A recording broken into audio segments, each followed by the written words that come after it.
자, 여러분 안녕하십니까. 오늘은 올리 아파트, 자, 아파트의 시스템 에어컨 설계를 어떻게 할 것이냐. 지금 이제 영업하시는 분들, 영업하면서 설계 내시는 분들, 그 다음에 시공하시는 분들의 이야기를 각도로 들어보면 자기의 생각들이 뚜렷하고 호불호가 많이 갈리게 되는 게 이 시스템 에어컨 아파트 설계 방식입니다.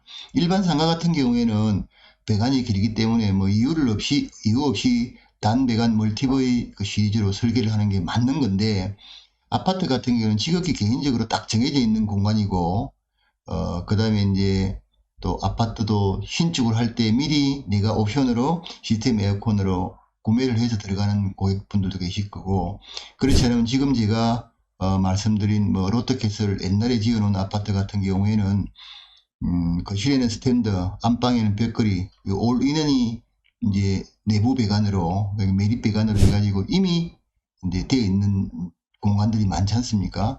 그래서 이제 작은 방에는 에어컨을 별도로 또 추가로 해가 달라 그러면 굉장히 이제 비용도 많이 나오고 인테리어를 많이 손상을 해야 돼요. 그래서 자, 그러면 어떻게 우리가 다시 그 기존에 들어가서 지금 생활을 하시는 공간에 시스템 에어컨을 손쉽게 설치를 하고 비용을 적게 하고 효율적으로 할 수 있느냐, 그에 대해서 이제 말씀 한번 드려보겠습니다. 호불호가 갈리는데, 처음에는 제가 제 생각을 넣지 않고 기존에 이제 설계하시는 분들 이야기, 그 다음에 시공하시는 분들 이야기를 들어서 그 이야기를 왜 이렇다, 이런 이야기를 좀 드려볼게요. 자, 먼저 아파트의 구조를 한번 보겠습니다. 자, 지금 이 아파트 설계는 롯데캐슬 아파트의 구조입니다. 롯데캐슬 아파트, 그러니까 뭐 공급 면적, 이거는 우리가 크게 뭐 신경 쓸 건 없고요. 공용 면적 84.76제곱미터, 84.76제곱미터 하면 우리가 기존적으로 하면 한 26평 정도 이렇게 실사용 면적을, 전용 면적을 보시면 될 것 같습니다. 뭐 구조는 여러 가지가 있지만 현관에서 들어와서 이제 왼쪽으로 돌면 거실이 오고 침실이 있고 방이 있고 이런 구조로 되어 있는 방인데요. 제가 여기서는 세 가지 설계를 한번 해볼게요. 설명을 드리면서. 자, 지금 원래는 이게 좀 확장형이에요. 확장형. 원래는 여기 이렇게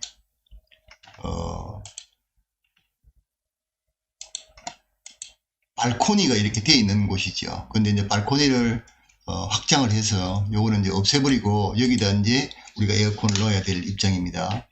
그래서 지금 원래는 큰 집 같으면 주방 쪽 에어컨을 하나 더 설치를 하고 거실 쪽 에어컨을 설치를 해야 되는데, 여기는 그렇게 넓은 그 면적이 아니고 작은 면적이라 거실의 에어컨을 조금 키우고 주방을 없애는 그런 방법으로, 그래서 주방과 거실을 한 공간으로 보고 이제 설계를 하고, 그 다음에 두 번째는 침실, 이건 이제 안방이라 그러죠. 안방, 그 다음에 작은 방 두 개가 총 4대로 한번 설계를 해 보겠습니다. 자, 제일 먼저 우리가 에어컨을 설계를 할 때 이제 좀 신경을 좀 많이 써야 될 부분이, 현장에서 고객분들을 반드시 만나봐야 됩니다. 사람들은 뭐 각기 그 어떤 그 온도에 뭐 더위를 많이 타시는 분, 뭐 더위를 많이 안 타시는 분, 그 다음에 집 방위가 동쪽으로 있는 방이, 서쪽으로 있는 방이, 남쪽으로 있는 방에 따라서 이거를 잘 설명을 드리고 설계를 해야 돼요. 남쪽으로 방향을 보고 있는 거실이, 보고 있는 이제 이 아파트 같은 경우에는 부하가 그나마 좀 적습니다. 그러나 동쪽으로 이게 많이 보고 있다, 이쪽이 동쪽이다, 이되면 부하가 엄청나요. 제가 좀 전에 이제 이렇게 설계할 때 고객께 제가 이렇게 설명을 드릴 때도, 우리가 아파트 같은 경우에는 개인주택이 아니기 때문에요. 공동주택이기 때문에 여기다 이만큼 이렇게 뭐 차양을 달아서 햇빛을 이렇게 가릴 수 있는 이런 거를 할 수 있는 입장이 못 됩니다. 그래서 우리가 할 수 있는 거는 실내 쪽에다가 이제 블라인드를 설치를 한다든지 커튼을 설치를 한다든지 해서 가능하면 햇빛이 좀 덜 들어오게 하는 수밖에 없지 않습니까?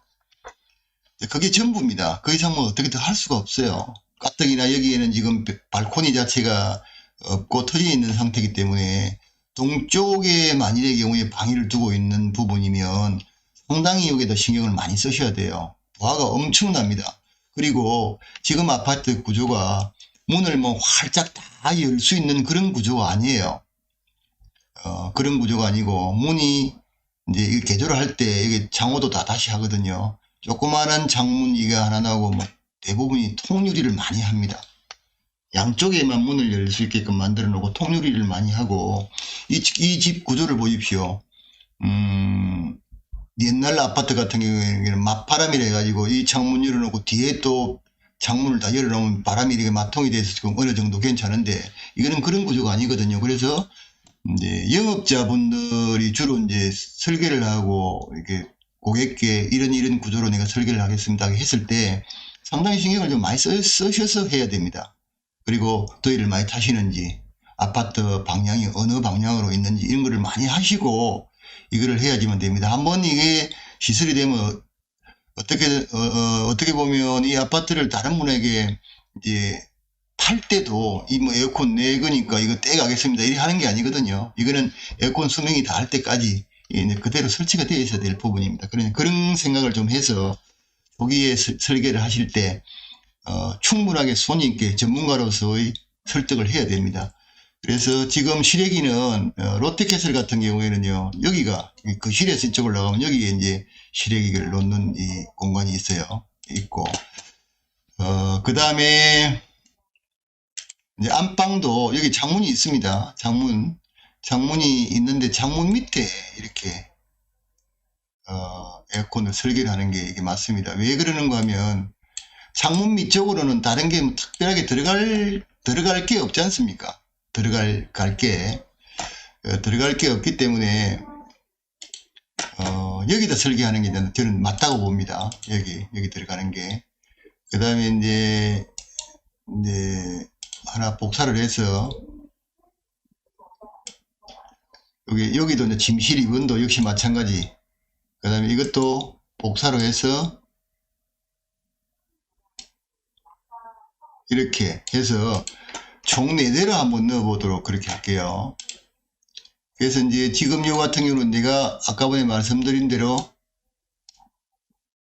주방과 거실을 한 공간으로 제가 이제 설계를 했지 않습니까? 근데 이 부분은 변동 없다고 보시면 되겠습니다. 이 부분은 변동 없습니다. 어떤 설계를 하든지 자, 이 부분은 변동이 뭐 없습니다. 이 부분은 다 마찬가지입니다. 이 부분들은 다 마찬가지로 설계가 되고 자, 그래서 이게 이제 7200W 제가 이제 와트를 말씀드릴게요. 7200W 그 다음에 침실은 2300W 나머지는 2000W로 이렇게 해가지고 이제 설계를 한번 해보겠습니다. 여기 이제 단 배관 설계하고 다 배관 설계가 이제 조금 다른데요. 자, 여기에서 제가 이제 다 배관으로 한번 설계를 한번 해볼게요. 다 배관은 에어컨에서 출발한 동배관이 이유를 막론하고 실외기까지 다 오게 됩니다. 어떻게 뭐 오든지 간에 이렇게 하나씩 다 오게 됩니다. 그 다음에 이거 역시나 마찬가지로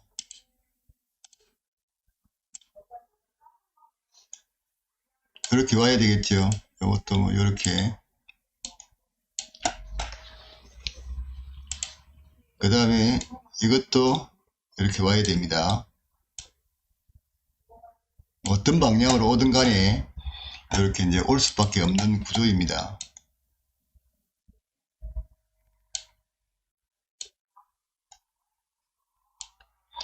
자, 이렇게 이제 설계하는 방식이 다 배관이죠. 근데 한 가지 이제 이점은 지금 현재로 우리가 후 설치라 그러는데요. 이미 분양이 다 되고 실내 인테리어가 다 끝이 나고 그 다음에 내가 들어오기 위해서 이렇게 이제 한다 그러면 실제로 천정을 또 손을 대게 되면 비용도 많이 들고 그 다음에 뭐 여러 가지로 천정을 손을 대는 부분이 많습니다. 물론 이제 요즘 후 설치 전문적으로 하는 팀들이 뭐 이렇게 좀 수도권에 좀 많이 있어요. 이것만 전문적으로. 그래서 거기에 이제 도배하시는 분도 같이 동참을 하고, 그래가지고 후 설치를 많이 하시는 분이 계시는데, 이분들은 이제 뭐 생각이 조금 달라요. 이분들은 후 설치를 하다가 보니까 멀티 시리즈를, 그러니까 단배관 시리즈를 거짓 안 단다고 보시는 게 맞습니다. 근데 이제 그것도 가능하기는 해요. 단배관이. 자, 그러면 요거는 이제 그게 다배관 요거 이제 하나를 다른 데 하나 해놔 놓고, 그 다음에 여기에다가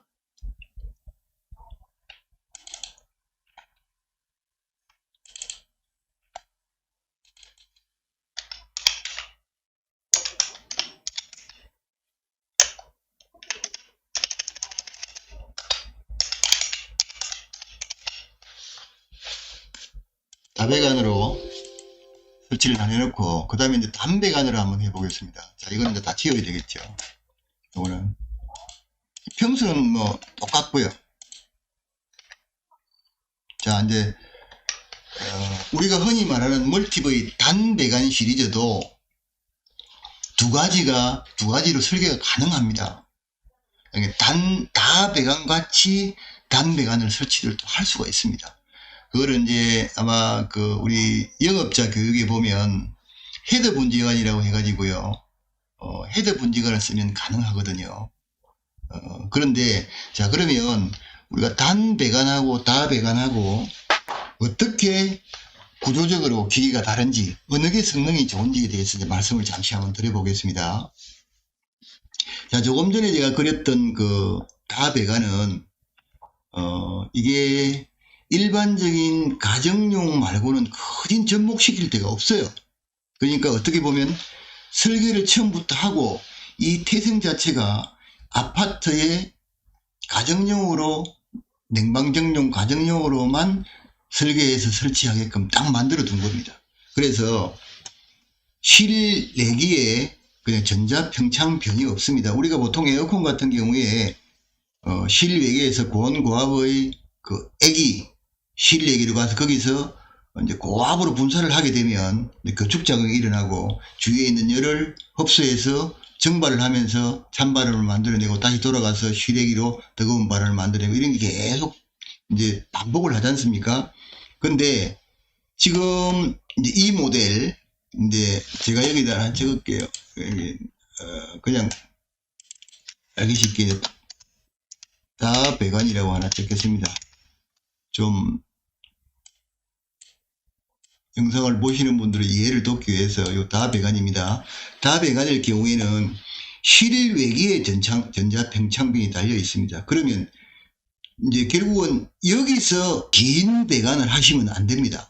설계할 때 보면 몇 메다 이내라고도 박혀 있습니다. 이게 10m 이내에 이게 딱 정확하게 10m 이상 가면 안 됩니다라고 이렇게 적혀 있어요. 그래서 반드시 이 부분은 그 다배관일 때는 이 부분은 배관은 길게 하면 안 된다. 그래서 이 에어컨의 태생은 처음부터 단배관으로 가정용 아파트를 기준으로 해서 설계되고 만들어졌다. 이런 이제 구조지요. 자, 그러면 결국은 배관이 길면 그만큼 효율도 떨어지고 성능도 안 좋아진다고 결론을 내릴 수밖에 없죠. 근데 실제로는 이런 아파트 구조에 지금까지도 많이 설치가 되고 설계가 되고 시설이 되는데 뭐 특별하게 사용하는데 문제가 없습니다. 여기도 이 모델도 다 이제 공청 키트가 나오고, 그래서 그 다음에 이제 그 판넬도 이제 무광하고 유광이 나오기 때문에 자기의 그 아파트의 구조나 모양이나 그 다음에 천정 그 색상에 맞게끔 설계를 하고 설치를 하면 되겠습니다. 자, 그러면, 그 다음에 이제 이야기하는 이제 단배관은 어떤 식으로 되는가 하면요. 실외기에서, 쉽게 말하면 배관이 하나만 나가요. 하나만 딱 나갑니다. 하나만 나가는데 여기에서 이제 우리가 흔히 말하는 그냥 분지관, 쉽게 말하면 냉매를 분배를 해주는 이게 Y 분지관이라 그러는데요. 여기에서 다시 이 에어컨으로 하나가 가고, 그 다음에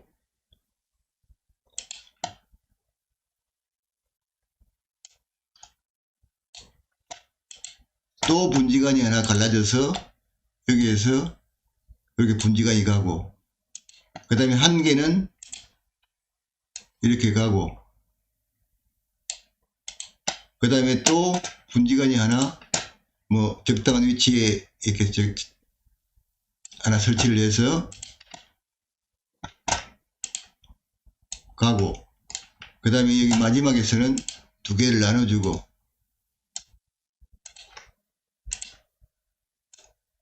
이렇게. 그래서 최소 이 분지관이 지금 4대를 놨을 때 3개가 들어가요. 분지관이. 자, 이렇게 되면 이 분지관을 놓는 자리마다 타공을 해야지만 안에 용접도 되고 어떻게 시설이 되지 않겠습니까? 물론 드레인 할 때 필요해서 어느 정도 타공하는 부분이 있는데 배관을 두고 봤을 때 그렇게 되는 거예요.